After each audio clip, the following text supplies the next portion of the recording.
Welcome everyone. This is our weekly live Q&A. I know we had a little bit of a hiatus there, so I kind of want to open on that aspect for our coaching topic, the persistent side of consistent persistence. Whatever habits, routines, things that you set up for yourself, things can come up that are going to cause the need for change, create changes either forcefully, ideally.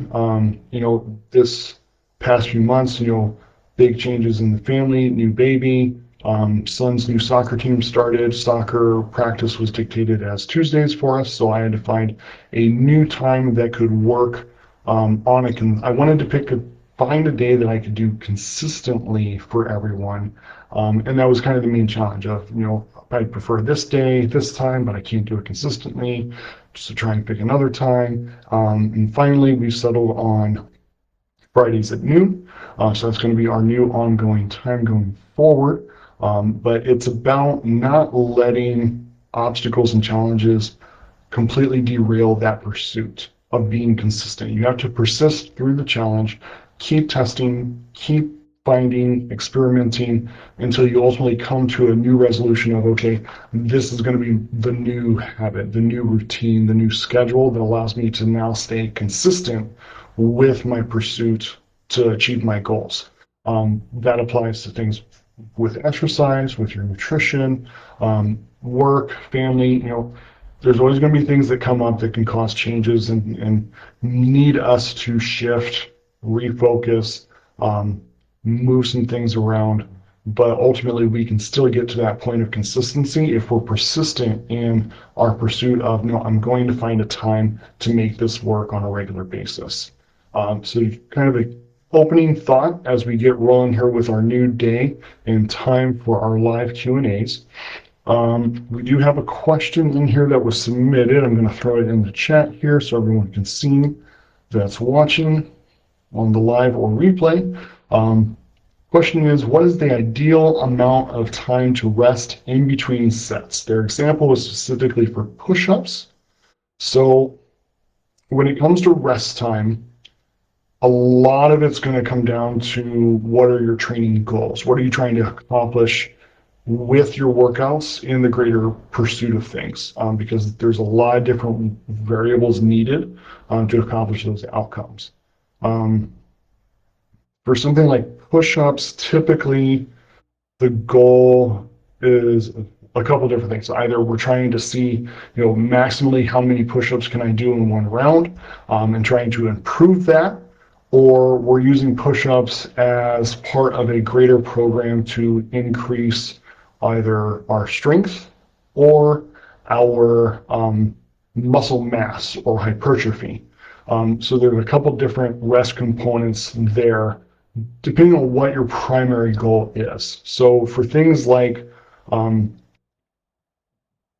with the first example, maximum output, essentially how many can I do at one time, that's going to fall under our endurance category.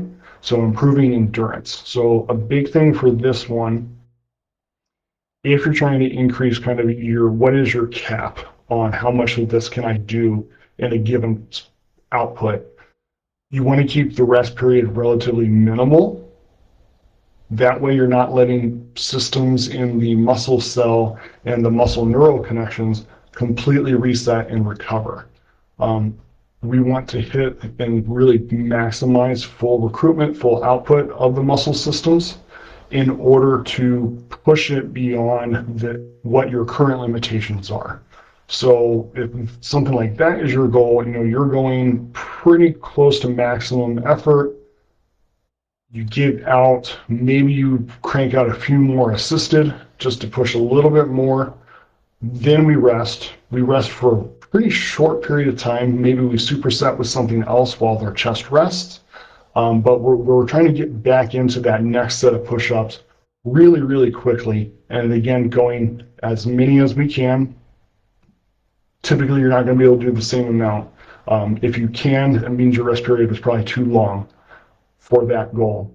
Once you kind of max out, do some more assisted or modified to push that much further with it. And you typically repeat that. 3 to 5 is kind of the sweet spot with that. Other things you can do, you do your one set of maximal, how many can I get? And then you follow it up with some supplementary alternative ways to do push-ups. So changing up your grip, do a set of wide, do a set of narrow, modified, inverted or elevated. Just you're just chasing it one set after the other with different versions, trying to push that fatigue threshold that much further in every capacity of that muscle recruitment to help extend where the cap is on what is the maximum output that I can do for this. That's for and stamina and endurance is the main goal. If strength output is the main goal, typically push-ups isn't necessarily one that we're trying to do that just because of how many repetitions we typically would have to get to max out the body. But if strength is the goal, typically you're going to take about 2 to 5 minutes of rest before you hit that movement again in order to allow everything to recover as much as possible before we tax it again to that maximum output. The reason for this is because we want to train to within what our limited capacity is, recover completely, and go again, because basically what we're trying to do is train the body to have that maximal recruitment as much as possible rather than just extend how much is my maximum recruitment. So push-ups may not be the best example for this type of pursuit. Typically with a strength pursuit, you're doing some sort of major lift movement. So thinking like some sort of like squat, leg press, chest press, possibly even some rows or pull downs at a weight that's really challenging you somewhere in the realm of 1 to 10 repetitions. And you're hitting your cap in that 1 to 10. And you need that 2 to 5 minutes of recovery before you can really attempt the movement again with either the same weight or going the next step up to keep your progress going. So if just strength is your main focus goal, 2 to 5 minute rest is acceptable. That's one of the reasons why I tell people, don't judge someone in the gym if it appears like they're resting more than what they're working out, because you don't know what their training goal is. People who are just training for maximum strength output, they're going to do a lift. It's going to be a relatively short amount of repetitions, and then they need 2 to 5 minutes to recover before they can go and hit that again, because they're truly maxing out their body's abilities with those movements, because that's the reason why they can only do 10 or less repetitions of the weight to begin with. So just kind of keep that in mind when you see people rushing around. Don't be quick to judge. They may have different training goals than you. Last goal that we mentioned with just trying to maximize muscle growth. With that, typically what we're looking at is a rest period of ideally 2 minutes or less. 30 to 60 is kind of the sweet spot for this. So the key thing in order to get maximum muscle growth is you're going to do your set. You're going to go to, if it's your working set, not a warm-up set, you're trying to get to anywhere between failure and 1 to 3 repetitions left in reserve, meaning that within the next 1 to 3 repetitions of your movement, you're going to give out. Then you're going to rest. Like I said, 30 to 60 is kind of the sweet spot. Under 2 minutes is generally accepted before you go again. The reason for that is we're not trying to push stamina, so we're not just trying to go.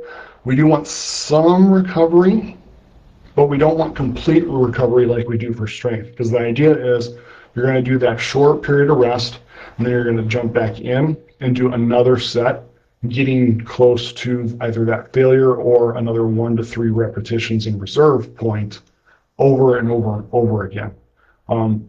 Hitting that point, we're trying to maximize muscle recruitment and muscle breakdown that then generates the growth response that gets us the muscle size development that we're looking for with that type of goal.